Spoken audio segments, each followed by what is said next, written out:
she's still around there.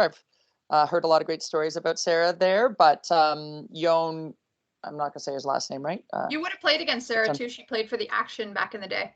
Yeah, I feel like I've seen pictures of her. I'm like, I know this person. I just haven't had the chance to meet her yet. So we've got 40 players coming to the camp this weekend. It's just a training camp. The U18, I think there's 20 of them and another 20 on the senior team, but the top senior players are already with their training camps with their like Swedish elite or whatever league they're playing in. So we're actually missing the top players from the training camp, which I think will make it more interesting. Because there's certainly on the senior national team some quite good players, and then there's quite a bit of a drop off. So I think we've got a pretty homogeneous group of players for the training camp. So it should be fun. How is the Mexico experience? It was awesome. I mean, it was Iceland's first time in that group. So I had no idea what to expect other than what I had seen on video. Based on what I had seen in video, I thought, okay, I've coached junior hockey and U18 AA for a long time, relatively comparable. There's certainly the top lines of every team are sort of more like university players. But then there's quite a drop off on every team once you get past, the top six, and in some cases the top three. It was great. It was funny how many people from Toronto I ran into. Like every team had at least a couple players from Toronto that I had coached in the past. Like Christine Chow, who was on the six, was there. And I've known her since she was like 11, maybe younger. And we all just sort of looked at each other like, we're in this like 5-star hotel in Mexico City next to a 1-star rink. Like how do we all end up here? It's kind of, you come from the center of the hockey universe and you end up there. It was great. The coach is awesome. I really like Jon. He actually contacted me through the Hockey IQ podcast. So I spoke on Greg's podcast. Jon listened to it, and then he emailed me because he listened to me on that podcast. So funny how the hockey world works now. But that's how, pretty cool that we ended up there. And then the women are awesome. I mean, they're just sponges. It was really neat, getting on the ice with them, just sort of getting an idea of what they'd been exposed to or not been exposed to in their various skill set. A couple of them quite talented. A few of them have played in the States before, like prep schools. And like I said, the top line is sort of playing the Swedish top division. So, and then the young girls on the team, I think they had 5 of the U18 players on the team, and they're, quite strong coming up. So really comfortable for me, actually, just because of the level of play. I felt like it was totally my wheelhouse because I've coached that level forever. And I wasn't sure what I was walking into. So yeah, it was great from a personnel experience way. We had an earthquake warning in the middle of a game, so that was interesting when we were playing Mexico. The ice is the worst ice I've ever seen in my entire life. Like anywhere ever was horrific to the point where they almost canceled the tournament. But just, the people you meet from all the different teams, Mexico, Latvia, Chinese Taipei, this is really what my business is all about. Like, I love training people in Toronto, don't get me wrong, but it's an embarrassment of riches in terms of the access they have to opportunities and experiences here, right? Like where I run my hockey school, there's 10 other hockey schools that are pretty darn good, all running at the exact same time, doing the exact same kind of stuff. You wonder what the experiences of these players coming from, Chinese Taipei or Mexico or Spain, like totally different. So for me, about growing the game and kind of bringing what I do to a whole new audience, it's really, really rewarding, and they really appreciate it. Whereas, here in Toronto, if they don't appreciate what you do, they just go to the hockey camp or the coach down the street or in the same rink, right? So pretty fun experience that way.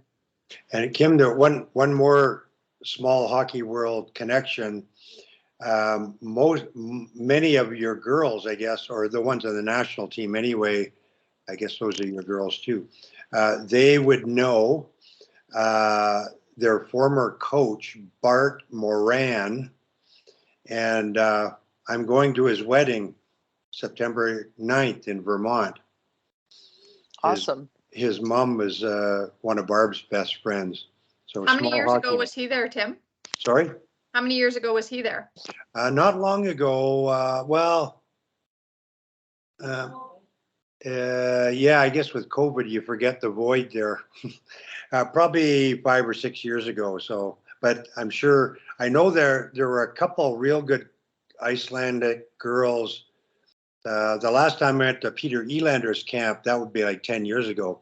There were a couple real good players there who would have been, I think, 16, 17 then. I can't remember their names, but they were pretty good players, as you already said.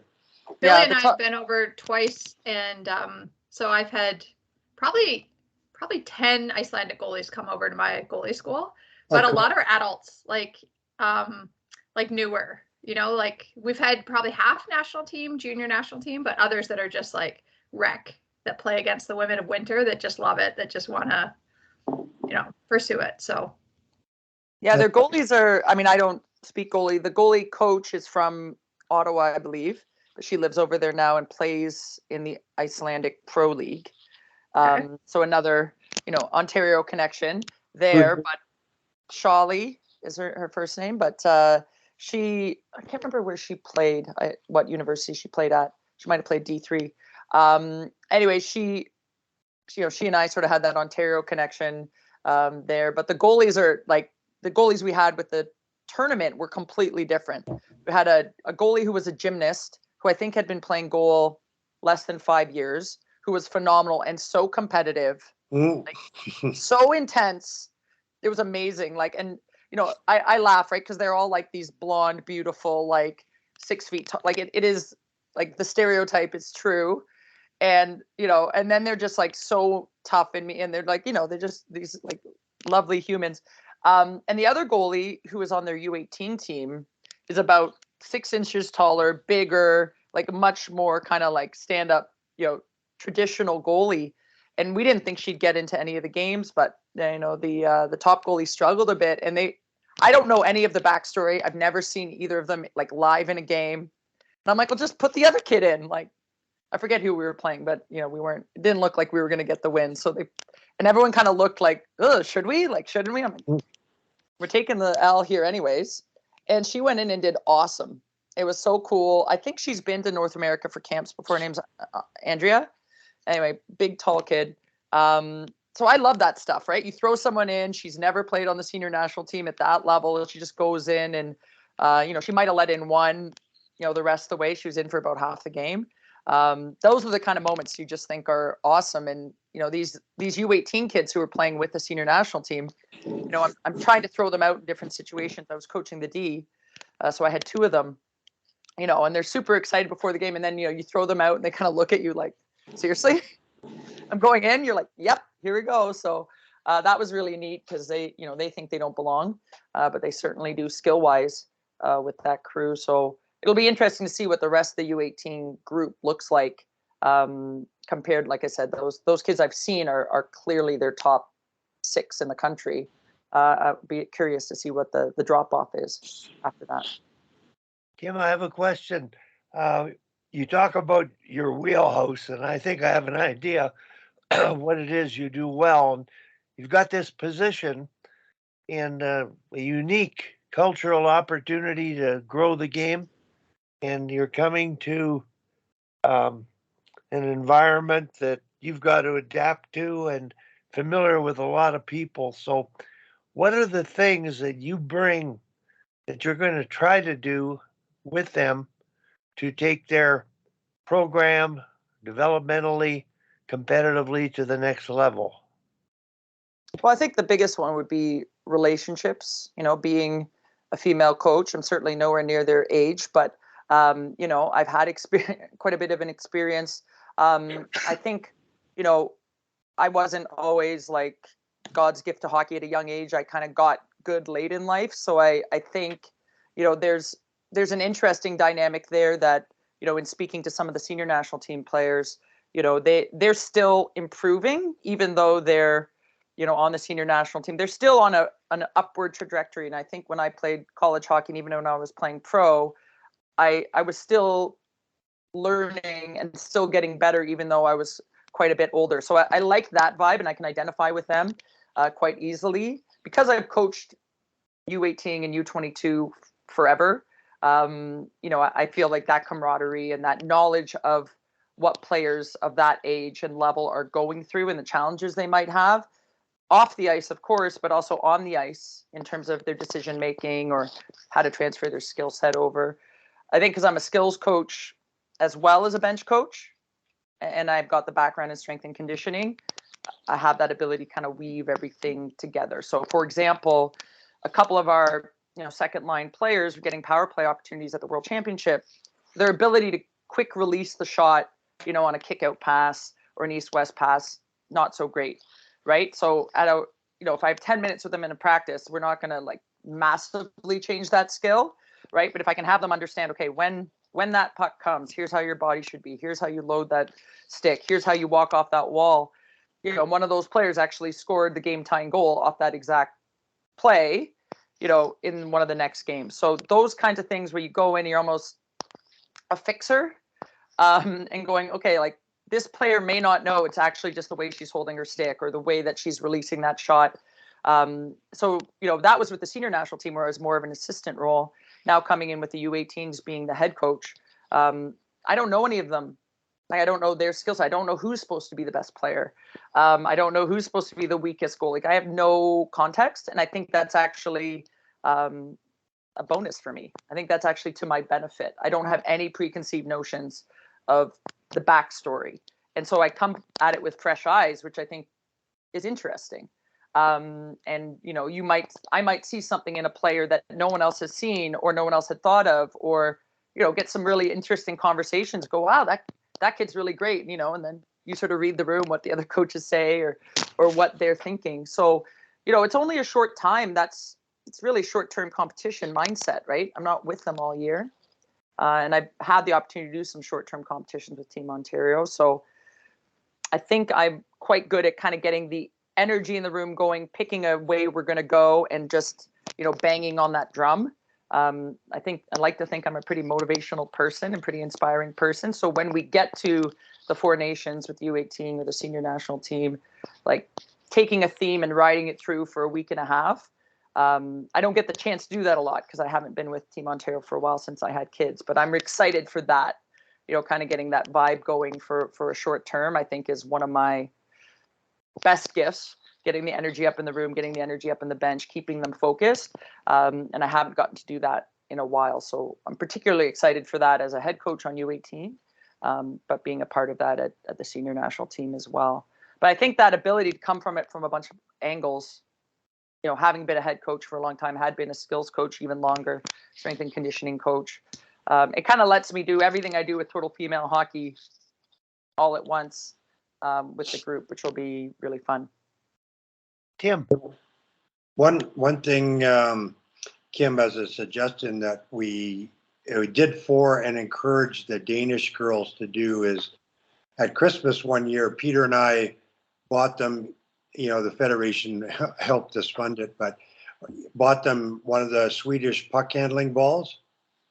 And then, as a pre-practice warm up on 3 or 4 different occasions, I walked them through sort of 8 or 10 of the simple off-ice puck handling things that we used to do with the Oval and, we did with the national team girls in PEI, just to encourage them on their own to maybe try to develop their puck handling skills a bit. And I would think that would be something that would be kind of invaluable, especially for the U18 girls who are still at a better developmental age, but something to think about. For sure. I know that, again, observing in Mexico, there were definitely players who were doing that. And I asked Jon about it, and he had bought them, kind of exactly what you said. We talked about fitting in this training camp. It's a little tight with timing, just like some basic off-ice shooting instruction, because I'd much rather talk to them about hand positioning and release points and all of that off the ice and not waste the ice time if we can avoid it. And those I think are the moments, right, where you say the one thing and that player goes home and practices it a bunch on her own and goes, I never thought about locking out my bottom hand or Spider-Manning my bottom hand, all these things. So I agree with you. It's not just the big picture stuff. It's those little moments you have with them and not just restricting those to on ice moments. right? Where you can just have those connections. But some of my best experiences in Mexico were the conversations, again, I had with the D, and, just chatting with them about, when I played D, my experience and their experiences and what they're good at and what they think they need to improve on. That connectivity part is really, really big. So I'm excited for that again. Yeah, great. Wally. Kim, I'm just curious about having worked in Canada with the national program, and it's very elite here. And the amount of time that people get once you start with the national program here, you're striving to get carded. And I always have told parents that their daughters wouldn't make the national team because they're not crazy enough. In other words, the degree of commitment and the effort that we require, how serious are they about becoming better and getting to the next level? Is that idea of they have to be crazy about it valid there? Or is it still just enjoyable and comfortable? But do you understand what I'm saying? That what you sacrificed doing what you did, what's the level of commitment there required? Is it the same? Well, I think it's different. And I think if you look at, Iceland only has 200 registered women hockey players, like full stop. I'm working with the top 40. I mean, that's in itself crazy in the sense that it's a soccer country, football country, right? So women to be playing hockey and dedicating much time to it already, a country that doesn't, it's not a big thing, is actually really interesting to me, because that's a different kind of crazy. Not crazy because you got to, beat everyone out to get there, but you've chosen a path that in that country is quite rare. And that would be the same in Mexico or Spain or, Chinese Taipei. So I think there's a level of commitment to it that would be very different than the players that I see in Ontario who've just done it because it's always there. They have so many opportunities. They can always find another AA team, right? There's always another hockey camp to go to. So I think that crazy is there, right? Maybe not in the same, and I don't know if the right word, but cutthroat way that it is here in Canada or would be in the US. I don't get that sense, because I think once you get to these 40, I mean, they're all playing together or against each other on the same pro teams if they're staying in Iceland, or a lot of them are going to Sweden. Like, they're all known entities, right? And for the most part, I think they're almost entirely Icelandic. Like, there's not a Canadian-born player who comes over for the training camp because she's got Icelandic roots. So there's a camaraderie and a feel to it that to me felt quite different than my experiences with Hockey Canada or Team Ontario. And that's not a bad thing, right? It's just, they are in it together. They are growing the game together. They have a different way of communicating with each other and helping each other along. Now, again, I saw them at an event, so they're not competing for spots. They've already made the team, but they're still competing for ice time. They're still competing for opportunity. But I would say it was a lot more akin to what I would see in a club team environment, where you're fostering more of that, united team culture, as opposed to like, I've got to beat you out for that spot on the power play. I think what my understanding is that they, like Tim said, they haven't necessarily been introduced to a lot of the extras that are not extras, that are just the normals, right? So, they do have a strength and conditioning coach. They do have someone who talks to them about the mental game and the nutrition, but is it an all the time thing? Is it an everyday thing?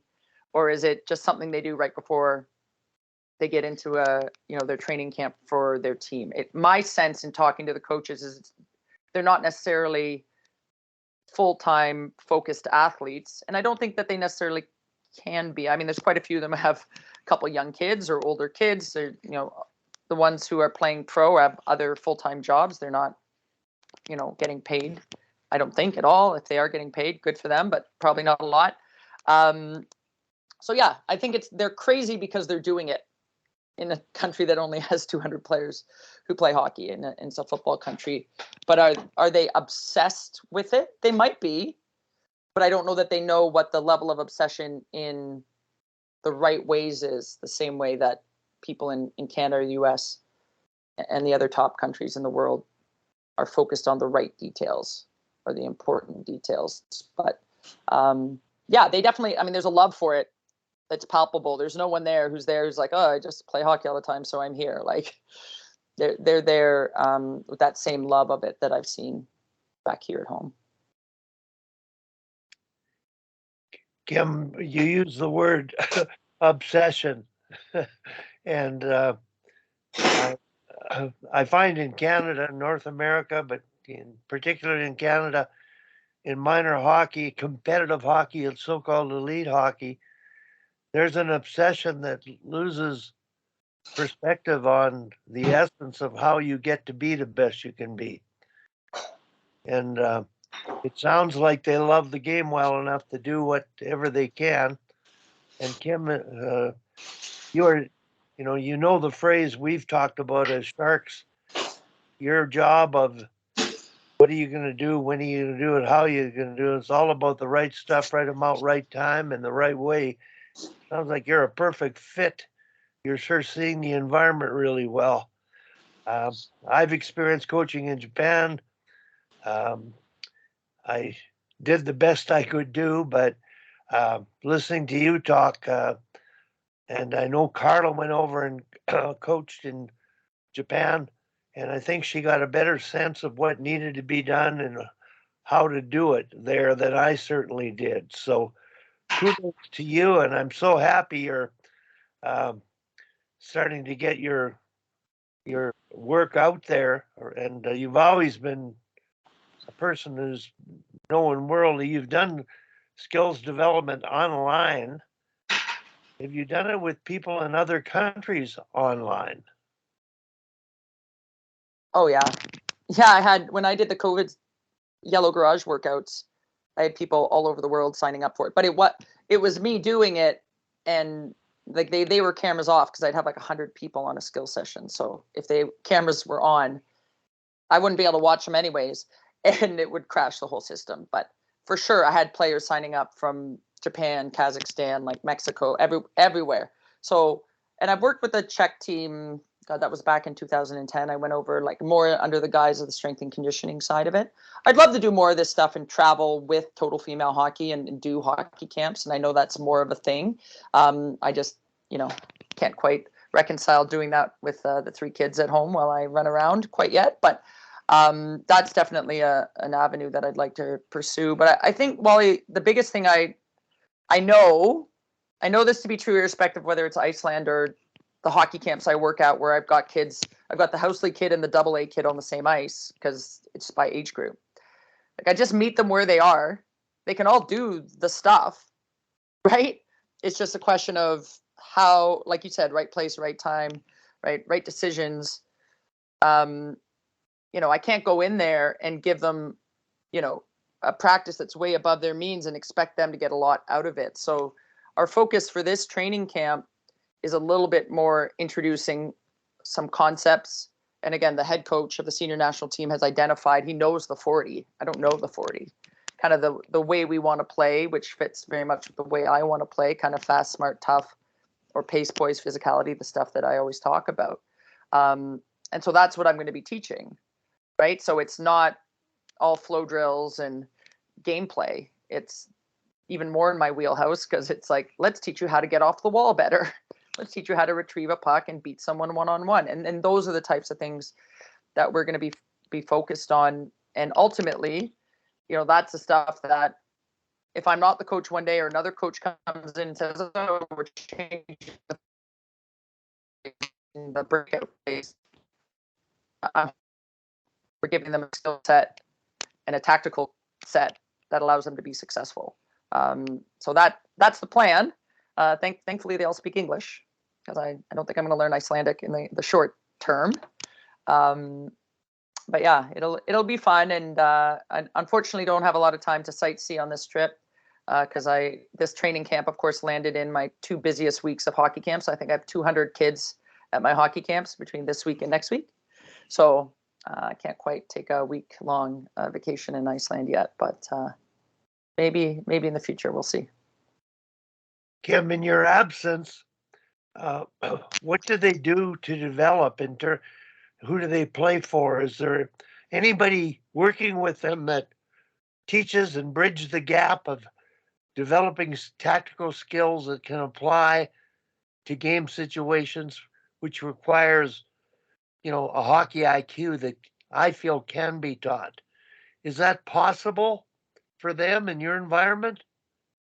So my understanding is they've got like 3 pro teams or 3 like top level teams, and that, like most European models, they've got like from the youngest all the way to the oldest, male and female, kind of in those cities. So Reykjavik, I think, has 2 teams in the word I can't say yet where I'm going tonight. There's 3 teams between them, and the head coach of the national team is the coach of one of those programs, right from top to bottom. So, and I'm not as familiar with the coaches of the other 2 programs, but I mean, I certainly hope so. It sounds like there's skill development, like most places, skill development is a relatively low hanging fruit, right? Like power skating, teaching them how to pass, like the meat and potatoes of it. And then the systems, and like you said, the bridge in between is the hard part. I'm not sure. I have been told there's some great people, some great coaches. I think there's a couple of the coaches from the men's program that are going to be at this camp. Maybe they're based out of that town. So I'll get a better sense of kind of what their mindset is. But fortunately, I planned all the on ice. The head coach of the senior team's like, yeah, this all looks great. Like, let's go. So, maybe that's indicative of that's something they're already doing there. And that's already a way of teaching that they're starting to do. But they certainly didn't, in my experience, watching them compared to the other countries that I observed, the Icelandic style of play was not robotic. It was like and in watching Jon run the practices, it wasn't pass here, pass here. It was very creative, like very free flowing, not near to what the Czechs do, but kind of maybe the bud of that, starting that idea of, not, you're not the left winger in the center and you don't stay in your lanes. And so I thought that was really fascinating because from what I've observed, typically the countries that are less skilled and less experienced go to very like traditional, boring, like stay in your lane hockey. And it, from what I've experienced so far, it doesn't look like the senior national team is doing that in Iceland. So if the senior team's not doing it, I would bet, that probably filters down a little bit. So that's another reason for me. It's an exciting opportunity because that's the style of hockey I want to play too. So it's not overly structured and it's a lot more free form. So it's coming from somewhere, and those players were able to do it. There weren't players who were like, oh, I don't know how to do this. I'm supposed to be a right winger and I stay on my right wing. They seem to pick it up really, really quickly. So I'm guessing that's the style that's being promoted all the way through. And maybe some of these, they do play with the boys. Like they don't have girls hockey teams the same way we do. So, that might be to their advantage when it comes to creativity, as we've talked at length before, right? Where the girls want to stay in their lane and be told exactly where to stand. All of these women have grown up playing with the boys until they got to their pro team, which is finally women. I think they play with the boys the whole way through. So I think that, might be to their advantage, at least on the creative side of the game. Kim, you mentioned, the skill development and fundamental skills. And I've been working U13 elite female hockey in Calgary and working with the association. And I've identified, and I'm sure you can talk about how would this apply to your situation. I've identified about 5 core, the word individual tactical skills that they haven't learned. And these tactical skills we actually practiced deliberately with the men's team. And the progressions that Dave King established, I'm trying to teach the coaches how to do it. And even the company that's been hired to do development, and they're experts at small area games and decision making, but the teaching elements of the tactical skills and the constraints on games to demonstrate and improve those skills is lacking. So I'm just going to throw some things out at you because I believe you know what I'm talking about when I say there's free puck races and battles, and they don't know how to do it. They just go straight to the puck. And like you said earlier in one of your Sharks talks, they're uncomfortable with contact. That's one progression. The other was stationary puck protection in a deliberate, effective way, one-on-one, teaching it, and then getting into keep away battle situations, puck races, and whatnot. Those two elements were lacking. At the U13 level, I didn't realize, but breakaway skating, puck slows them up. They handle the puck and it gets in their feet. And when you're playing whole ice hockey at U11, breakaway skating is probably the most important individual tactical skill to have to get an opportunity. But I'm working on that, and then I have progressions I'm hoping to introduce related to teaching drive skating, and then teaching 2-on-1 attacks, and sort of the Royal Road kind of passing situations. But fundamental tactical skills need to be taught. I don't know whether you're able to do that in the short term while you're there.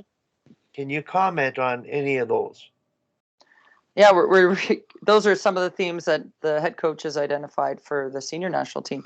I mean, the open ice being able to beat someone open ice one-on-one, right? Especially if you're on Olympic size ice. I guess I'm not sure which at the tournaments we're going to, if we're on Olympic or NHL. I'll probably need to check that. But I would say that skill, from what I observed with the senior national team, was lacking. It's also lacking with my daughter's U9 team. I think in girls hockey, it's lacking pretty universally. Probably because I don't want to be a puck hog and everyone will think I'm a puck hog. It's probably rooted down there somewhere. Then they just don't necessarily want to, and they don't want to lose the puck and lose that one-on-one. So I think there's some mindset stuff where you have to free them of the worry of making a mistake and losing the puck, right? And I think that's probably more universal with girls and women than anyone else, right? But to me, that's our first practice, Wally, is going to be open ice one-on-ones. Right. So, introducing them, and I don't know, like, are they comfortable with the idea of linear crossovers and not just skating full stride in a straight line down the ice, or attacking on a diagonal if you're going to skate with strides down the ice? Do they understand weight shifts and adding deception in your weight shift to beat, like, a simple weight shift, fake one way, go the other way? That works at every level if you time it right. Right. But in my experience watching, they my U9s don't understand when to do it, and my U22s do it too late too and run into the stick, right? So, that's a pretty fundamental skill set, right? But that comes, if you're going to do linear crossovers, you're talking about inside edges, outside edge work, right? Then you're implying it, then you're doing it with a chaser, then you're doing it with a defender, then you're probably playing British Bulldog. Like, if I'm developing open ice one-on-one ability, I'm doing some version of full ice British Bulldog, where there's defenders in front of them and back checkers behind them, putting pressure, sandwiching them with pressure.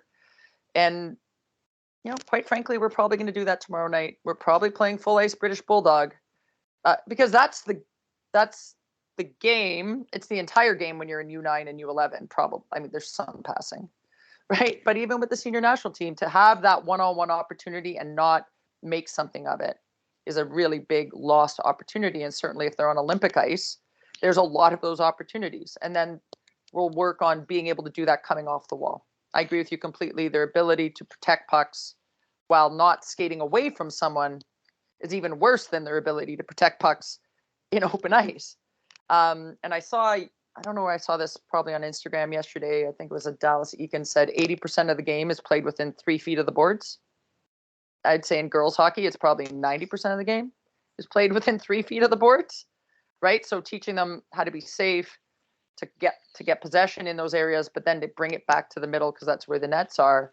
That's another theme we've got for one of our practices when we're in Iceland as well. So, yeah, I agree with you, Wally. They have to, like, we can all teach inside and outside edge control, right? And again, I walk past all these other hockey camps and they're jumping over the thing and turning around the thing. And I think that's fine, but are they then connecting that to how you apply that in a game situation, right? Like I work so much on tight turns, which of course relies so much on edge control, right? But I don't just do tight turns for an hour and then say, okay, good job with tight turns, right? We talk about how you're going to use that to break pressure when someone's on your back. We're going to talk about how you use that on the breakout if you need to skate the puck out. So those are the connections I think are often missing, right? That the skill development's actually pretty good and our knowledge of team strategy and which face-off play to do is probably pretty good. But how do you get players to understand when to put the skill and how it fits in with what the team's trying to do tactically? I agree with you. That's what's missing. That's probably my secret sauce that I do best, because all the teams that I work with at all the different ages I work with, where I'm their once a week skills coach, I don't even know what their breakout is. I don't even know what their forecheck. I work with 12 different teams. I couldn't possibly memorize all of that, or it wouldn't matter, right? But all these teams have a lot of success because of the concepts I'm teaching them, those individual tactics and team tactics that they can then apply to whatever style of hockey that they're playing. Kim, I just want to mention the evasive tight turn. To me, that's your breakout.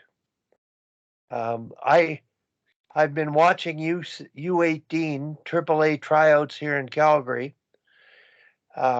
Great compete, but I haven't seen anybody gain space with evasive tight turns to get their heads up to make plays. And it's turned into a 1-on-5 game. I know that the teams are mixed and it's not a teaching camp at all. It's just a player selection camp. But as I discovered at U13, they need to be taught the evasive tight turn. And then in the small area game, deliberately using that tactic and then competitively using that tactic. So the evasive tight turn, to me, in terms of it creates times and space. Now, do you scan and see options? Are other people getting open for you? And I find that what Tom Malloy did last year with his U13 team, he focused on the tactical skills and he tracked completed passes during games. He had a parent do that. And the results were in one game, I saw, I'm not sure if it's 7 or 11 passes completed in a row by one unit of 5 that was out there. I've been watching 2 days of U18 AAA tryouts. I've seen maybe 2 examples of 2 passes in a row.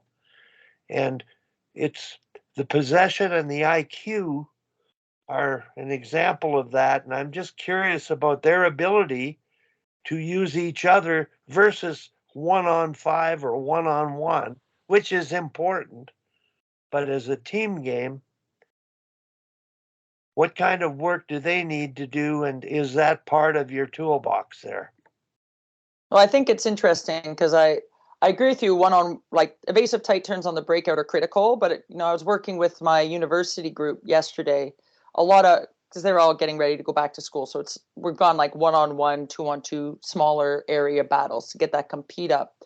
And I'm just noticing we're doing it positionless.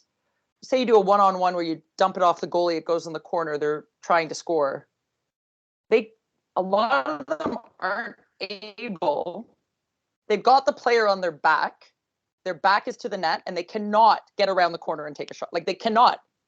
They can do tight turns, they can do heel to heel, but for whatever reason, when somebody is on their back and they need to rip around, which is the same edge work as a tight turn, you need a crossover, you need to lean in, right? They can't apply that skill in that area, right? And they can use it to get off the wall, right? But that's what the move is. Sammy would remember, I played with Kathy McCormick when I played for Oakville. Like, she's the best in the world at that. You guys know Kathy. Like, she'd have someone on her back and the puck's in the back of the net. I'm like, how'd you do that? right? But she had mastered this craft of turning and shooting. And I thought, they struggled at that. The other thing I noticed, we're talking about winning one-on-ones, Sammy will love this. Every single girl I coach is trying to be alone with the goalie. They're trying to beat somebody clean. Like, I have to dangle this player so that I can be alone with the goalie. They do not understand that you don't want to be alone with the goalie, because Sammy has stopped 12 billion shots from just me and her one-on-one. What she doesn't like is somebody standing in front of her, that puck being tipped off someone's pants, right? Me shooting it when she's not expecting it, right? Like those. So that's interesting, right? When we talk about skill development and one-on-one and beating people. And again, I don't watch a lot of boys hockey. By that, I mean like under 18 and below. But are we teaching them how to shoot through screens? Are we teaching them how to shoot to gain their own rebound? Or all these little implements on the ice that we're jumping over and whatever, just teaching people how to only have success if you can cleanly beat that person one-on-one. But as you see at older age groups and higher levels, they can't beat them clean. And certainly when you're talking about getting off the wall, like you're not going to beat 5 of them and get to the net by yourself with the goalie. So that to me is, that's pretty high level stuff, right? Like that, to have the skill set to be able to do that and to understand how to spin off, how to get that shot through, how to spin off, get that shot through, get your own rebound. But again, in the women's game, as soon as I said it, it was interesting yesterday, I said it to the U22 players and they can do it, right? Then they're like, oh, okay, the university players, and now they shoot and now they're scoring more and now they're getting their own rebounds. Now they've got the puck even more. They don't want to give up possession by taking what they consider to be a worse shot. But then almost every single time they get their own puck back, right? And they get another shot. So that to me is, a bit of an aha moment, although I teach it, right? That's the majority of the game. It's not you and the goalie alone, except at U9 and U11 where it is you and the goalie alone, because it's ridiculous that they're skating so big on such a big ice surface. But yeah, I think you have to look at, when you're teaching basic skills, where do they happen most frequently in the game? And then how do you, transfer that to a game-like situation? And I'm probably focusing on different things because it's the female game than maybe what some of the guys who are more coaching only boys focus on, because I think the skill sets to succeed are slightly different because we can't get hit. Kim, how important is passing? That's probably the thing I was best at, Wally. So I would say it's extremely important. And we work on it a lot. It is hard to work on it in a hockey school because you don't always have the same level of player, right? And so I say like fundamental, catch it on your backhand, pull it to your forehand, you can do, right? Because you can always match people up or put them with an instructor to make it work. But passing in the flow sense of the game, finding that open stick, you really need to have, at least 4 players who kind of are at the same level in order to be able to actualize that. So I think in general, their pass, give and receive, their technique is non-existent. Almost makes me wonder if anyone's ever actually taught them it, right? Like how to catch a puck properly. And that's, again, with no traffic, no deflection, nice, easy pass right on your stick. They struggle with just that, right? And then to add traffic and getting it off your feet and all that, it might make their brain explode. But if we're talking about team play, certainly it's the most important thing. I would say if you actually want to possess the puck for long periods of time, because like you said, one person can't skate through the same 5 people all day long. But I would say in a team environment, I'm emphasizing that a lot more than I am in a hockey school environment. Other than the basics of how to, cradle the puck properly, how to get it and give it quickly. But we aren't teaching it necessarily tactically. In a hockey school, kind of like your normal day camp, I run 1-hour evening sessions where the players are all at the same level. So they don't play on the same team, but they're all, U18A or AA or junior and university players. Then you can talk about that and work on that a little bit more. And I've stolen some of Thomas's drills that he shared way back when he was telling us about his work with the Czech team. I think he had quite a few warm-up drills that were passing focused. So I'll give credit where credit is due, and I use a lot of those in our small group sessions. But I would say with the 12 teams I work with during the season, and again, that ranges from U9 all the way to U18, the quality of their pass receive is quite low. And that's something with our high performance program at Leaside, like we've made as one of our, we have extra skill session every week. And that's one of the areas that we are amplifying is their ability to receive pucks and make plays off of that is something we've highlighted as one of our greatest weaknesses across the board in our association. Kim, that's sort of my wheelhouse, pass reception. It's the weakest skill in hockey. Passing's fine. They can make the pass, but is the player going to get to open ice, provide a visible target? So as I think I've mentioned before, I teach, and this has come from other people than me, target with one hand so you can angle the blade to be square to the puck, extend your arm, provide a more obvious target, and catch it with two. And that's the individual skill of reception. Now, the team tactical part of passing, there's a drill sequence created by Johanni Walston on passing and eye contact, and the receiver is the timer. It's one of the most brilliant things I've ever seen, ever done, with the biggest payoff to it when players get it and get the picture. And it's what I'm trying to do at Girls Hockey Calgary, which can be done, tried at the U13 level, but should be successful at the U15 level. And those are what they call teaching team tactics in a progressive way, which is something some of the other countries do better than we do. But I just wanted to share that with you. And I wonder if Tom Malloy is on. Tom, are you on? He had a nice time today. I'm just going to see if he's on. Okay. Wally, I actually have to jump off because I haven't packed yet, so I should probably do that. So I have skates when I go to Iceland. So it was good to see everyone. I'm sorry I've been Good so luck, MIA. Kim. Thanks, Have guys. fun. Have a good trip. Say hi to Mike. I will. I will report back when I return. Thanks, you. everyone. Yeah, Tom is on, but you're muted, Tom.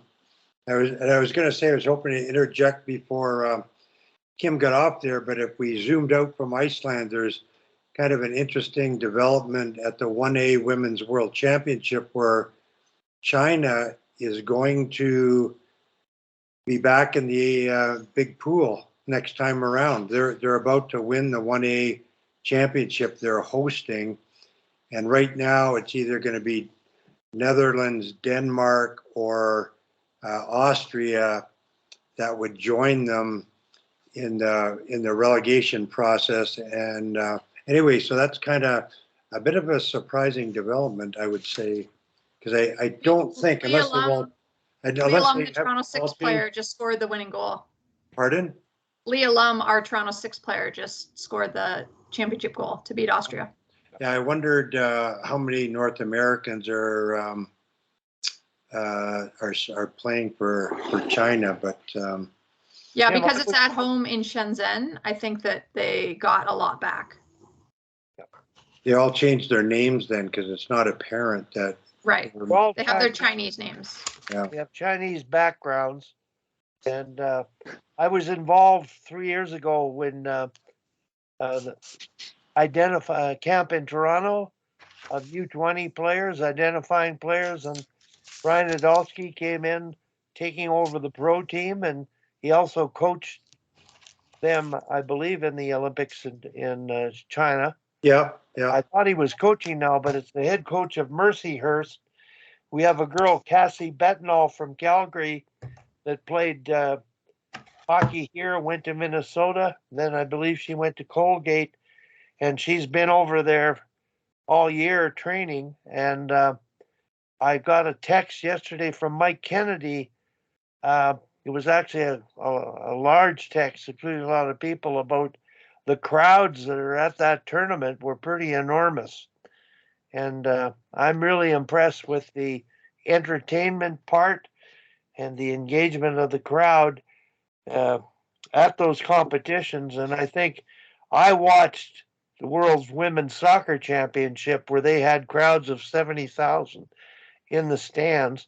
And I've watched that soccer as much or more than I watch the men's soccer. It's just well, that venue, Wally, is where the CWHL we played out of there, and that venue was packed for CWHL games. I mean, 10,000 people jammed in there to watch pro women's hockey. So clearly, it's well promoted in the city. And Shenzhen itself is that's where it's the Universiade was competed there. So it's great facilities for not just hockey, but basketball, table tennis. There's a ton there, but that's where they lived and trained, the CWHL team. And now I guess they play in the Russian league, but they train out of there. It's a great spot.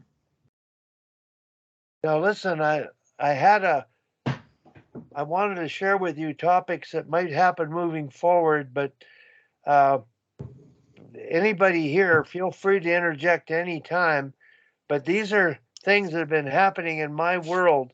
Daryl Belfry has been in touch with me. He's written a second book.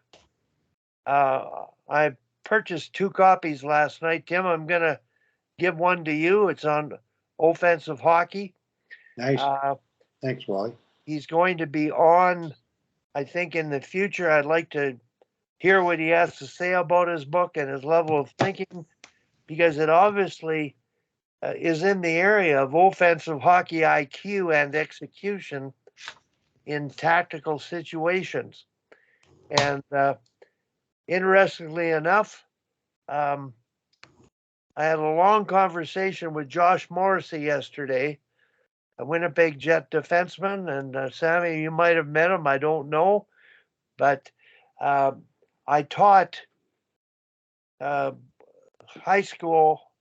His dad was a science teacher and basketball coach at our high school. So as he grew up, I followed Josh, knew him when he went to play junior. I went to games with his dad and got to know him really well. And his dad passed away a year ago. And I just reached out to Josh to see how he's doing, because his dad ran a hockey camp for years called D Rules, coaching defensemen. And he was really a hands-on, knowledgeable father coach. And with his loss, I just wanted to reach out to Josh. And we had a conversation yesterday that relates to the questions I asked Kim about hockey IQ. How do you transfer those skills that players do have into practical use in the game? And I saw Josh play in the World Juniors. I felt his skills were unbelievable. His IQ was unbelievable, yet he didn't get on the power play until the last 2 games. He was one of their best players. The same happened with McCullough the first time he played. So we talked about that. And I talked about the NHL. His relationship, Rick Bowness appreciates him and is going to his offensive idea. But we talked about hockey IQ, and I talked about Daryl Belfry working with the best players who have obvious, unbelievable individual skills and a higher level of IQ than average players. Josh made the comment yesterday that there may be 3 players on his team that can think at and execute at that level. And that, to me, it's not alarming. It makes sense. Like the NHL game relies on those star players to do those things. And it's basically, they've learned how to do it. They have developed their hockey IQ. I believe we can teach that sooner than later. Sammy, you mentioned a while ago about your little girls learning to scan. Just see the ice and make a decision to make a play. And I think fundamentally down the road, I told Josh I'm going to send him the video of the interview with his Daryl Belfry's daughter. And I said, she talked through one shift, Josh, and she described all the decisions she made, and you will appreciate that.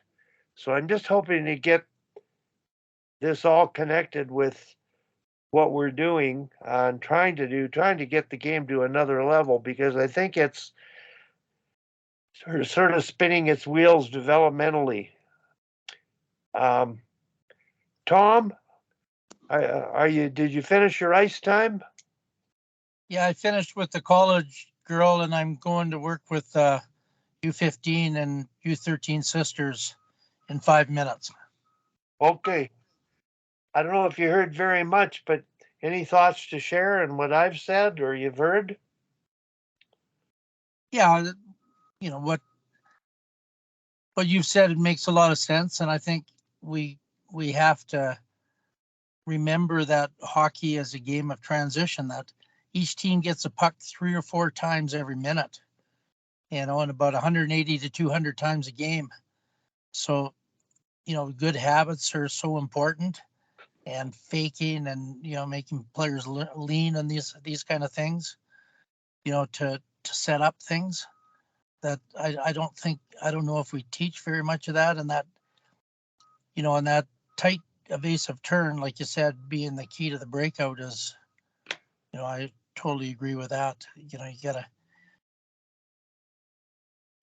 a defenseman like Yursinov, when I coached with in Salzburg, he said he wanted the defenseman to try to beat the first forechecker every time. So then you're always going, you may make a quick pass, but, that should be the intention. So you go in there hard and you make an evasive move. So, yeah, I agree with what you're saying.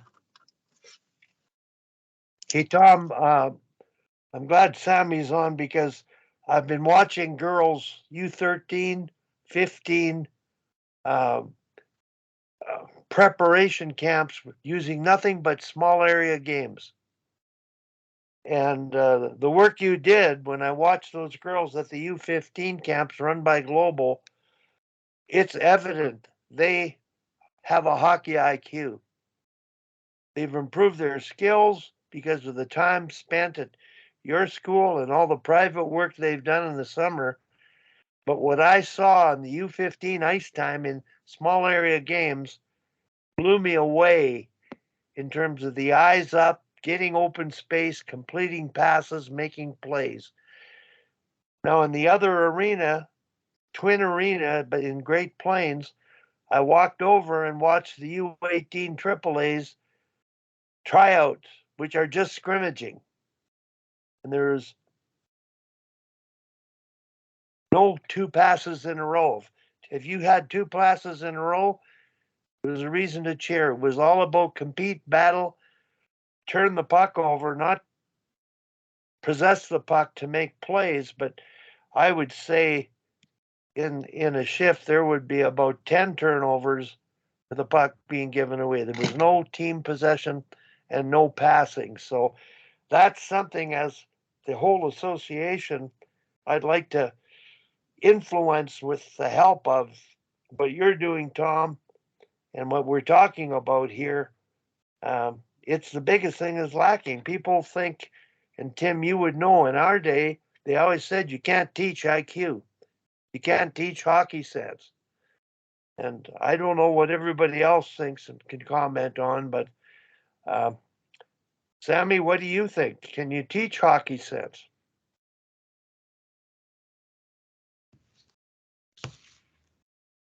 I mean, I think you certainly can, just like you can teach a struggling student to learn in the classroom. I think that there's different ways to teach different things, and hockey sense is just another aspect of learning.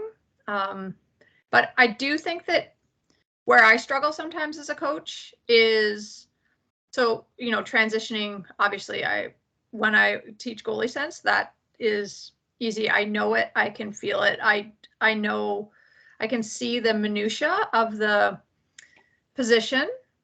But when you then transition, or maybe you're a coach that didn't play at the highest level, how do you coach yourself and learn yourself tactically to then be able to teach it? So I think that that's sometimes where I struggle is, and I even struggle sometimes when I'm trying to describe it on television as well. How do you talk from a point of expertise when you yourself can't physically do what you are saying? And maybe that's a question for all of you guys that, I think on a certain level I can do all of this, and then I go into a women's rec game and my feet don't take me where I want to go, and it's all, it's at a different level. But when I'm coaching it, I certainly can see it, I can execute it, but I myself can't execute it. So then how do you teach somebody to get to that point? So don't talk to Tim on this because he can do it all and he played in the NHL. So that's maybe not, you're coming at it from the same perspective as me when I teach goalies. So I would love to hear maybe how you teach hockey sense when you yourself don't have it. I think if I could offer one thing that we've talked about before, and definitely be interested in hearing from Rick and Tom, but as I mentioned before, like the games are such a great teacher, as we have all said before. I think, one of the simplest things is to, in terms of teaching puck support, is just to always be encouraging your players to figure out where the puck might go next, both offensively and defensively. And if you can get them thinking that as a primary thought, I think they become more intelligent because then they start moving, obviously, to help defend defensively and help support offensively. And as I've said before, I think you can be in the ear of 7 and 8 year olds, 9 year olds, and just have coaches always, oh, well, in that situation, where might the puck go next? You got to try to figure that out. It's not everybody on the puck. It's everybody supporting each other. And so always try to be thinking where the puck's going to go next. That's such a big piece of it. Hope you're muted, Sammy. I love that idea because that's what we do in goaltending is what's the next best threat. But it also reminded me of working with my daughter in math as she prepares for grade 3 here and adding multiple different things. So it might be 8 plus 7 plus 1 plus 2 plus 3, and you have to add them all together. And so she starts with 8 plus 7. And so that's hard for, a 7-year-old to kind of figure out 8 plus 7. You got to count it on your fingers. But reversing it and trying to look at it holistically, like what would be the easiest thing to do? Would it be just add 1 to 8? That might be a little bit easier, or 2 plus 3. Like, can you kind of put them together? And that's how I see the sense of the game is sort of like that. Like what is the next best threat? How do I assess what is happening on the bench, in the game, all of that. And so from a on ice perspective, I get that is that has certainly helped me being able to do that. So I love that idea of teaching the coach to just simply have the player assess and scan. And I don't know if it was on this call or whether I read it in a book or something, but it sounds like a kind of a Wally thing, but to have the player give you the feedback when they get off the ice. Like, what did you see? What other options did you have? What, having that conversation so that they're thinking through it and you're not telling them what it is. Anyways, Wally has a setup. This is very philosophical. I like your idea of the math and the idea of working at one pair of numbers at a time and then adding a third, sort of that blocking. Now, looking at it holistically, I think the first thing about hockey sense is it's get the picture. And once they have a picture in their mind, and I do forecheck in 1 minute, and this forecheck that I do can be done at the NHL level. And it can be done at the novice whole ice level and half ice level. In fact, Samantha Holmes is doing it. And it's a part of their coaching summit curriculum package. And that's the old claw. You look at your hand, the coach sees it, close the hand in front of them. It's a 1-2-2. The first player is the middle finger, and they're steering, and the others are width and depth, getting the picture, and the right winger and the right defenseman don't cross the middle of the ice. You want to spread out, support, somebody falls down, the numbers change. That's your forecheck.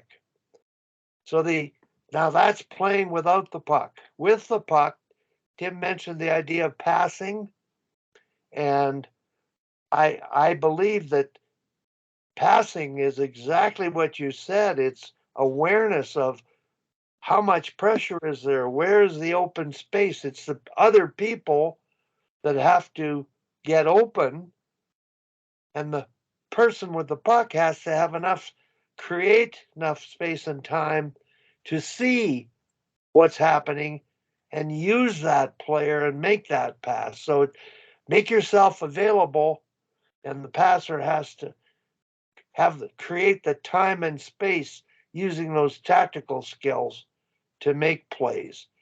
So that's my connection of the, and I don't know, Sam, does that make sense, relating it? When you said that, is there a different way of teaching math? Well, that's my way of teaching thinking. That's hockey sense. Let them play. They'll figure it out themselves when you get a picture. So how do you then teach Wally? So Josh Morrissey said there's 3 players on his team that really think at that level. So then how do you teach those others who have a lifetime in the game, are at the NHL level, to think at that level? Now, Daryl, I mean, when I watch him do it, I mean, he seems to just have it. So obviously some coaches can do that, but what are your thoughts on that, I guess? Well, I don't believe you can start at the top and work down. I think what you've got at that level is what you've got at that level. And coaches still coach center, right winger, left winger, go here, go there. But the kids that are coming up are being taught F1, F2, F3. And as Tom said, 1, 2, 3, 4, 5. I talked to Josh Morrissey about it. I said, it's not positions. If your coach is talking about center, right winger, and they are in the NHL, we have to forget about them. We have to worry about the kids that are growing up and the coaches that are coaching them, that are growing up with them, until they all get to the advanced level of thinking, which is basically the idea of seeing the big picture and making decisions with everything you're doing. So does that make sense, Sam? I like, as far as Josh is concerned, I think that it's sort of you're sort of on an island as a player, and it's a 5-man game, a 5-man unit. Back in the Soviet days, Tarasov called it star teamwork. 5 interchangeable parts. Now, did they interchange position like we're talking about? No, they didn't. Oh, yes, they did, I think, Wally. Well, Tim, then I'm glad you said that, because, I mean, they were doing it. We aren't doing it yet. We're still doing pretty damn good in the world standard of play at the highest level. I'm just saying my concern is the youth, the growth up the ladder, getting the picture, keeping a positive approach to developing them all to feel free to think and make decisions, but teach them how to have the time and space to make decisions with and without the puck. So, I'll interject in trying to connect dots too. Like, I completely agree with your choice of words there, Wally, that seeing or getting the picture is one of the biggest parts of hockey sense.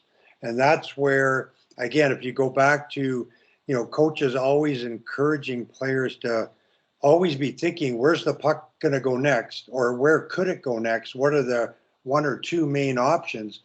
That either encourages, or both, it encourages and requires players to start taking in information and looking around. So many times players that either lack hockey sense or appear to lack hockey sense are, like Wally says, are unaware of what's going on around them.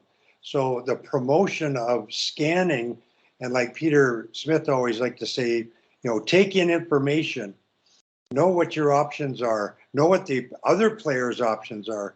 That's hockey sense. And those simple questions is in your head. Hey, where could it go next? Offensively, defensively, that's the essence. That's like everything. And one of the things, just one last thing, we certainly noticed with working with the Danish girls, and I'm hoping they can win their last game and get a positive goal differential and maybe sneak back into second place there. But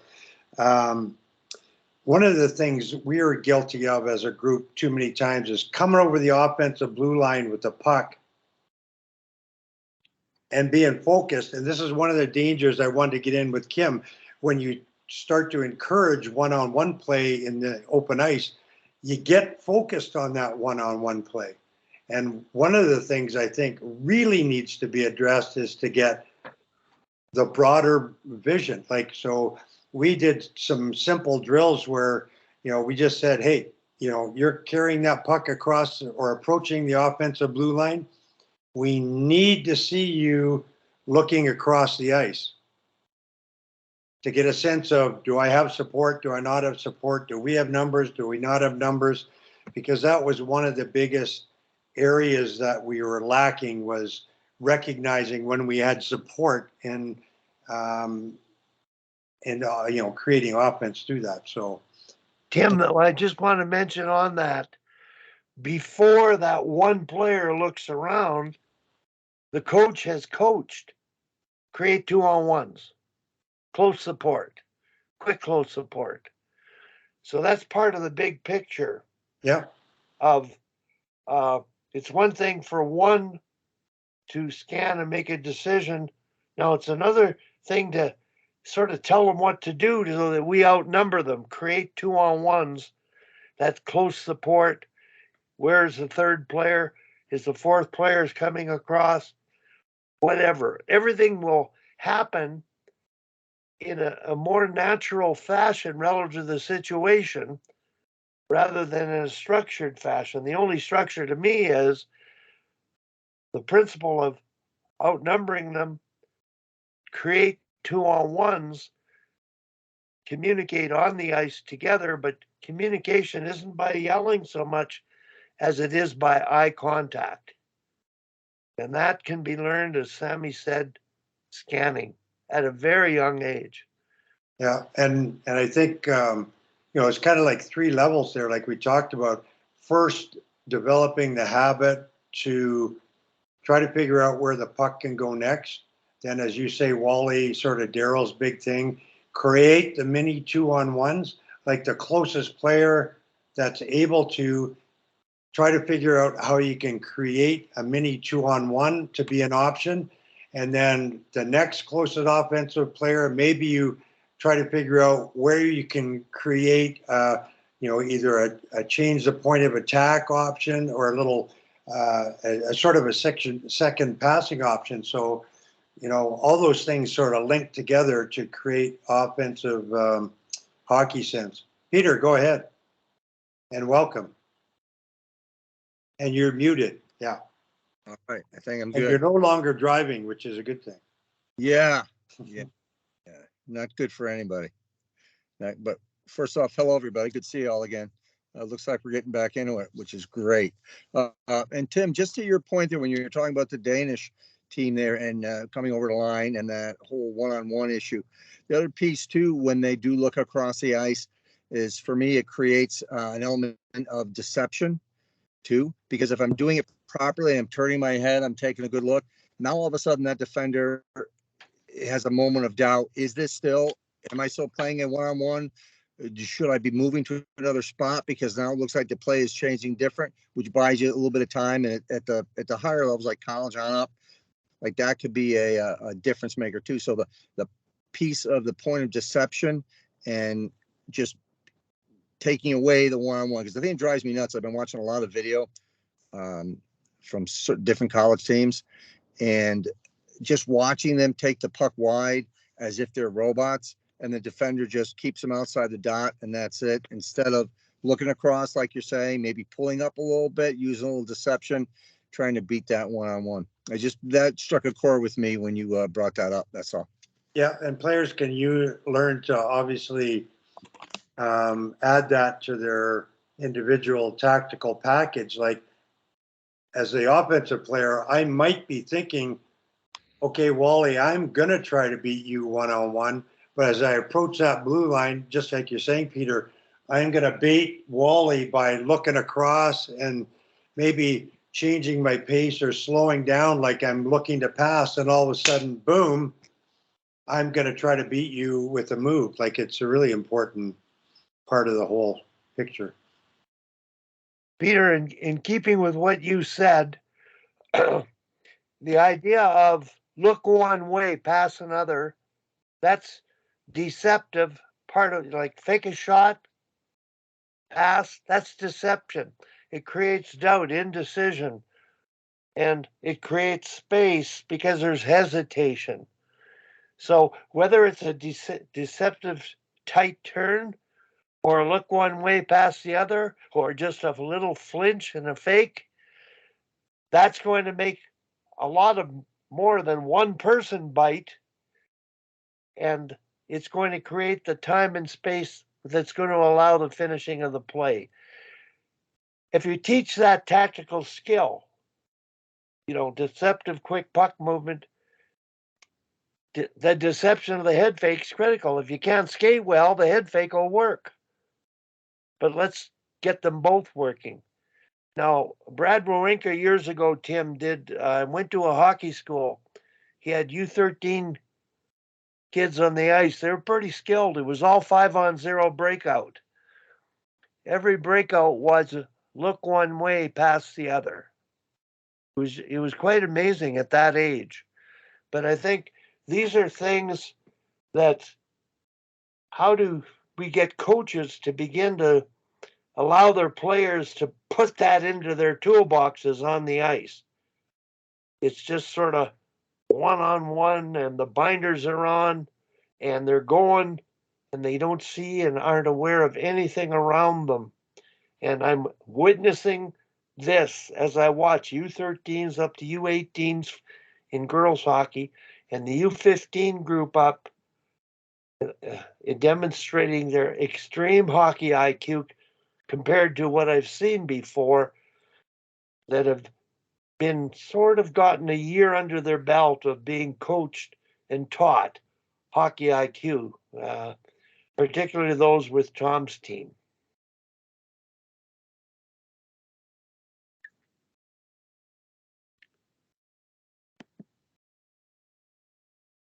Rick? Yeah, on that topic, Wally, where my head's at now with that IQ and who's controlling. In most situations over the years, the puck carrier is in control of the game.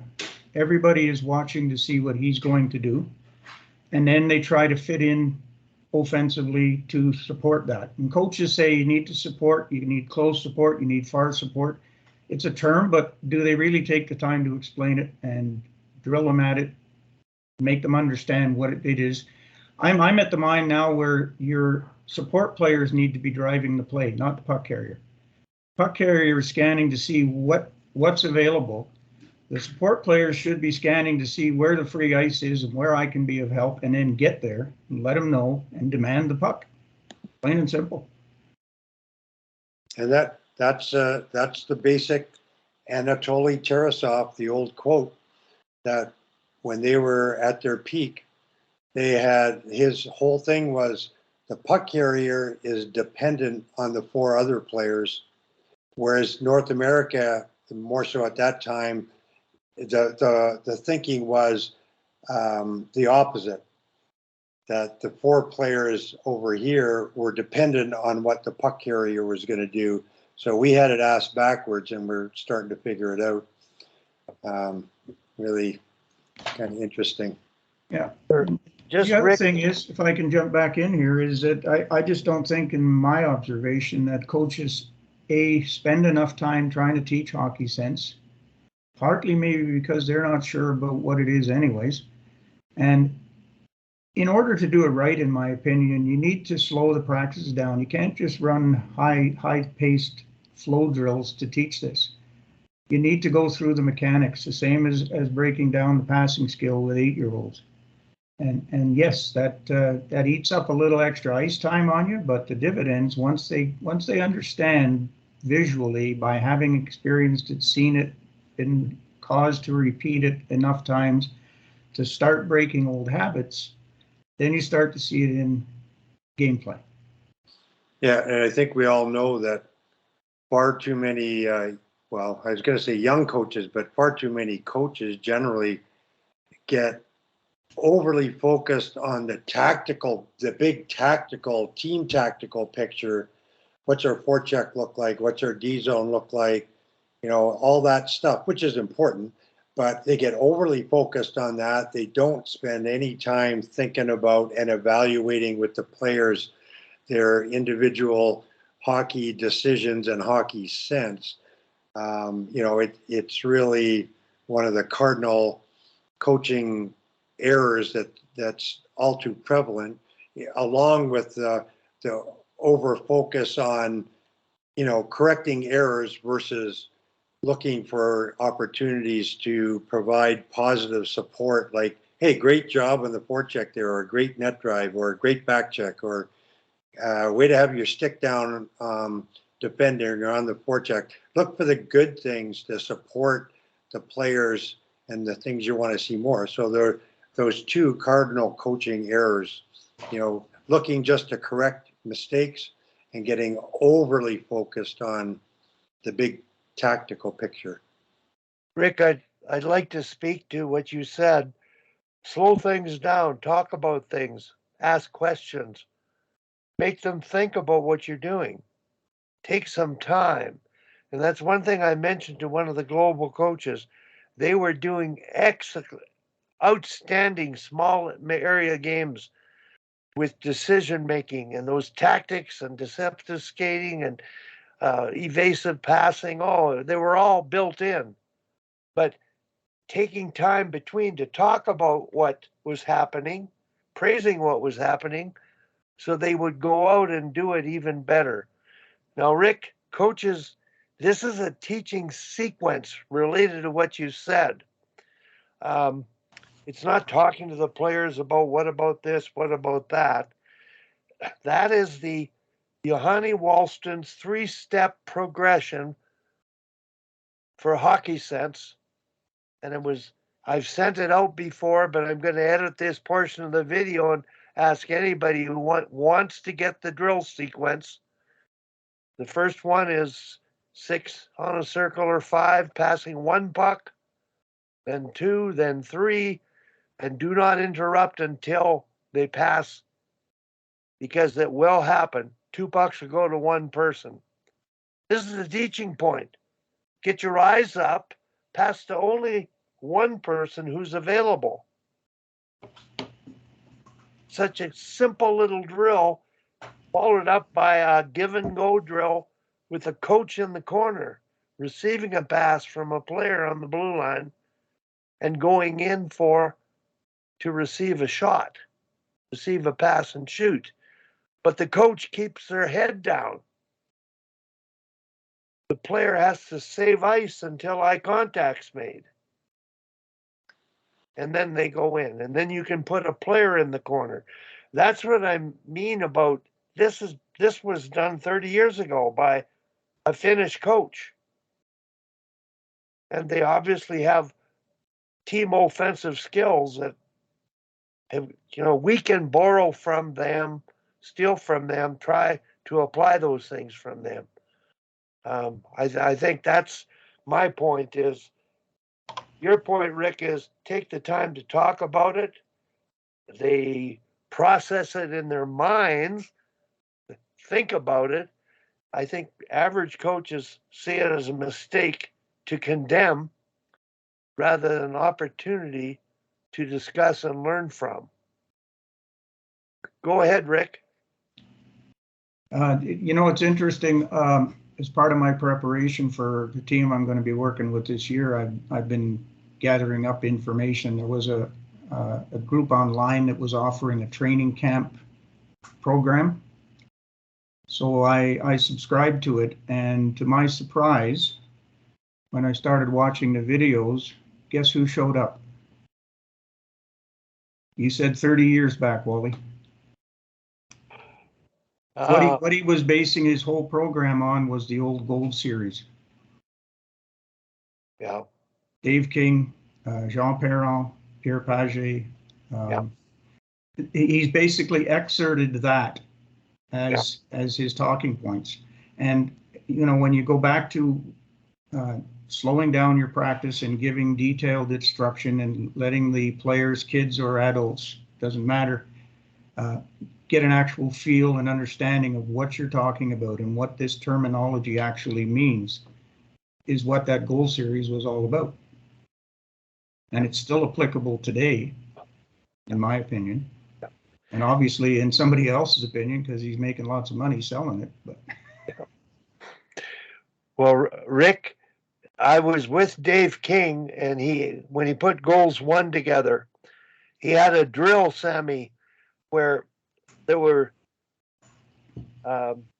he shot a puck in from the point around the boards hard, and he had two players race for it. And of course, he shot it hard, and they all went straight to the puck in the corner rather than take the lane to where the puck was going to go. So he was teaching what Tim suggested, thinking ahead with these kids. The simple thing like, I'm shooting this puck in, go get it. And they all overskated directly to the puck before they eventually got on the puck. And Dave King's progression with the national team, free puck races, bums against the boards, two players racing to a puck a short distance away, winning the lane to the puck. You teach those things, and they'll do those things once they experience it. Right now, it's trial and error. And the players do a pretty good job getting it with trial and error. But I think, and Sammy, you would know this with young daughters, that asking them more questions, they will discover more and do more than by us telling them. Any comments, Sammy? No, I love that. I feel like you're reiterating a lot of things that are such common thought processes, but putting the ownership on the athlete to learn. And you're right. I think you can teach these at any age, and there's hope for us all. I think I'm still learning. And to sort of add on to Rick's comments there about, as a coach, trying to allow yourself or force yourself to slow down practice, at least at a couple of points each practice, and not just obviously give instruction, but ask for feedback. Like, what do you guys think? Even as simply as, hey, why do you think I stopped this game at this point? What am I seeing that maybe we can all learn from? But to ask them for feedback, what are they seeing? Both the people watching the games, if it's a small area game, watching the game take place, and the players that are actually playing the game. It's so if you're going to take that opportunity to slow down, it's a good opportunity, obviously, to ask for some feedback from the players. Tim, thank you for saying that, because working with Global in their small area games, their competitive small area games were exhausting, to the point where the last 2 small area games they played, the players could barely stand up, let alone execute. And I got to talk to them after, and exactly what you said. And I'm going to write this down and do it moving forward, is say, recommend to them, take breaks so they can recover, talk about the drill, what its purpose is, and what they're doing well, and watch for those things and comment on them as they happen. Yeah, watch for the positive things, not Yes. the errors. Yeah. Or both. But Now, I want to tell you, talking to Josh Morrissey, we had the same conversation. I said, Josh, if I coach in the NHL, I wouldn't tell you one thing. I wouldn't tell any NHL player one thing. I'd be asking, what were you doing? Why were you doing it? Tell me. They know more than me. They're out there. They're in the heat of the battle. Their brains are working so much quicker than mine. And that's the essence of coaching. And I think the ability to ask questions where we have answers in our minds and we're going to tell them is something that we have to back off, go from yelling to telling, constructive direction, but more importantly, to asking, to engage them in thinking about what they're doing. And that was Rick's point precisely. Slow the drill down, take time to talk about it. You might have 8 drills in the plan. You might only get through 6, but you'll accomplish more. And if all else fails, I think run nothing but small area games. Let the game teach, be positive. You'll probably win more championships. And I've seen that happen. So, any more messages out there, Sammy? I can't believe that somebody hasn't gotten you involved in the talk to you about the new pro league and picked your brains in terms of where they're going and what they're doing, because the model you built in Toronto, I think, is something everybody could learn from.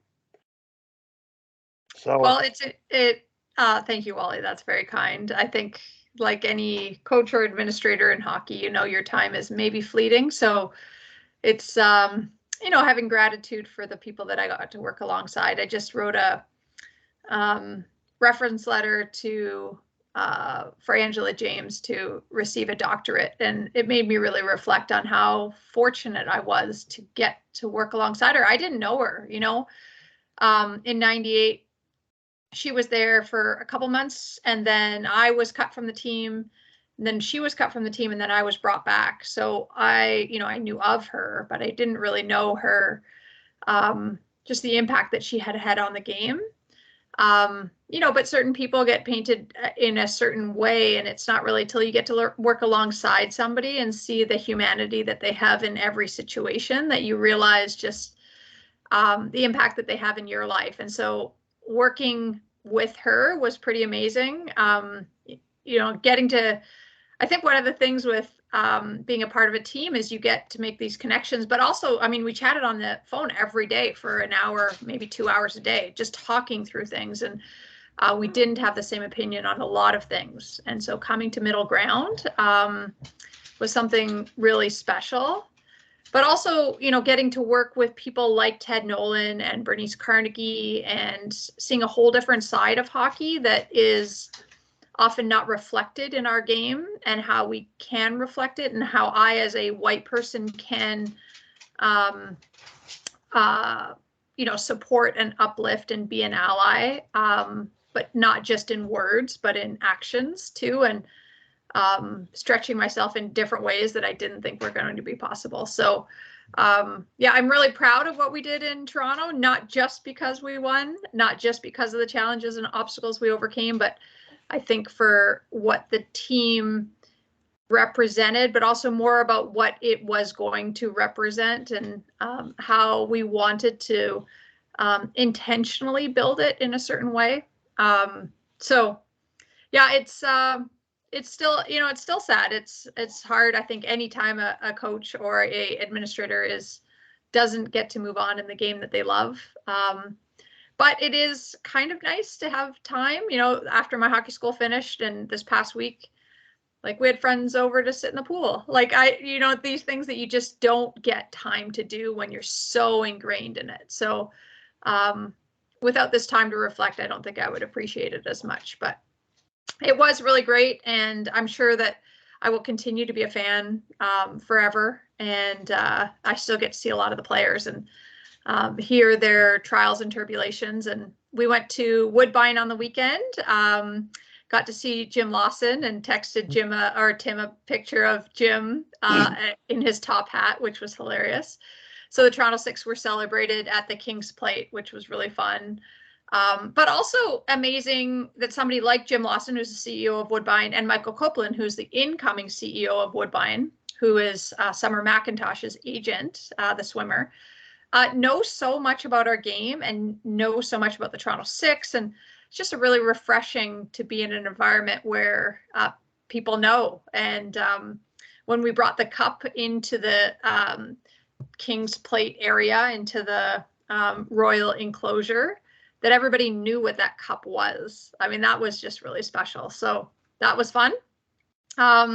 And Wally, on one final note is I never got to tell you because we didn't do any of these sessions sort of over the summer time when my camp was in Winnipeg, but your nephew, maybe Kim in Winnipeg, came out to my hockey school and was shouting at me across the rink. And I thought, what is this? Why is this guy in the box during my hockey school? Anyways, he watched for a bit and then I got to talk to him afterwards. He kept trying to call me over and I didn't have time because you're right in the middle. And anyways, then we had a nice conversation and I got to know that he was connected to you. So is that your nephew? Is that right? Yes. Yeah. Yeah. He was really excited to tell me that all about you and his dad and how everybody was doing and stuff. So that was really special. Yeah, we're a hockey family. Three sons growing up in small town Saskatchewan. And if it wasn't for sports and hockey in particular, who knows where we'd be? Whether we'd be in jail or on the street, I don't know. Who knows? But I'm sure if you didn't have hockey, something else you guys would have gravitated to, I'm sure. Well, I guess my point is we want hockey just to build good people, and properly done, properly administrated, properly coached. It's like raising children, raise them the right way and teach them the importance of respect and effort, and you're going to succeed. You're going to be good. And I think, you know, we're talking about the business of hockey and winning games and Stanley Cups and making the national team. Nothing wrong with that at all. In fact, have a dream, as Alan Andrews would say. But be sure you have a dream after the dream. And learning from what the sport has taught you and taught us, the ups and the downs, you just can't put a price tag on it. And I think that's what coaches have to realize, is that far more important than the score is what you're learning when you play the game as a coach, so you can be better next time. And as a player, what you have to do to be better under the guidance of a coach with support of the organization. So Sammy, I'm totally, I feel extremely positive about the growth of female pro sports. And when I'm looking at the professional leagues, the attendance, there's something there. There's something there. There's a market. And I have a granddaughter at University of Manitoba playing soccer, first year university, very good student. Her long-term goal is to play pro soccer in Europe. And the opportunity is realistic now. And this world championship, watching the women's world soccer, boy, it's growing because of the professional leagues. They're playing full time, training year round, and it's entertaining. So I really believe that hockey can go that way. The female league I worry about because the move was made to try to achieve financial support. Now, that financial support isn't as important as the how you run your organization or your business and get to know your people. Like you said, you learned, understood Angela better over time. So there's still a ways to go there. Got to do the right things to build a program that's strong and got a good foundation to continue and do everything it can do, including make money. I got to run, ladies and gents. Hopefully see you next week. I'll be in Phoenix actually next week, but I'll try to jump on if I can. Okay, I'm going to try to get Daryl on next week. His book should be arriving soon. You'll be back after 3 days, Tim, I think. Yeah, I'm back on Sunday of Labor Day weekend there. Yeah, I should be able to deliver the book to you, and maybe we can have coffee at Cadence and talk some hockey with another one or two buddies. And yeah.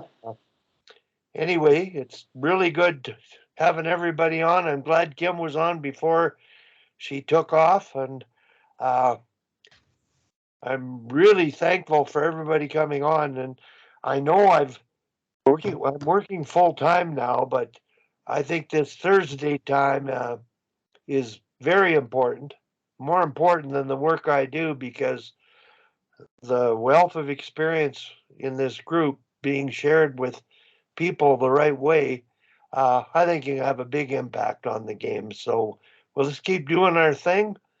And has anybody else got any other questions or anything they'd like to add that was on their mind before we sort of sign off? I'm particularly curious, Rick, about yourself. Anything on your mind in terms of where you're going with your team? And like all good coaches that want to learn, you've taken that online course, and it's about lifelong learning. So go ahead, Rick, if you wouldn't mind, and then Peter before. Well, just a brief update. We're being a startup. We've got our speed bumps along the way. We're wrapping up preparation. We've got a couple of skates this weekend. We've got a promotional golf tournament going on tomorrow down in Vulcan. And once we get a group together, we'll get underway. But it's coming together. Let's put it that way. All right, Peter. Yes, sir. You hear me? Yes, we do. Okay, great. Well, still moving forward with a local youth organization to do some mentoring with them. So that's still something that's potentially going to happen. I should know more in the next couple of weeks. And it's honestly on my end, Wally, it's more, we talked about this in the past. It's more about the support that I'm going to be able to get from the organization as much as anything else. And then I'm meeting with my old associate AD tomorrow. We're going to have some lunch and talk about some potentials that I might be able to do with the program over at my former university. And then I'm set to do some color commentary at both the men's and women's games this season. Good job. Still in the game. Yeah. Okay, everybody. It's a short one today. We're under 2 hours, but I've got lots to work with. I look forward to trying to edit a number of parts out and getting it out to people. And hopefully you get a chance to look at some of the things that if you're involved today. Anybody else listening, thanks for listening. And we'll look forward to next week. And we're trying to get a guest on next week again. I'm aiming at Daryl Belfry, but I'm going to phone Mike Benelli, and he had a candidate that's written a book, a former NHLer, that he was going to get on. So we just want to keep the ball rolling. Take care, everybody. So long.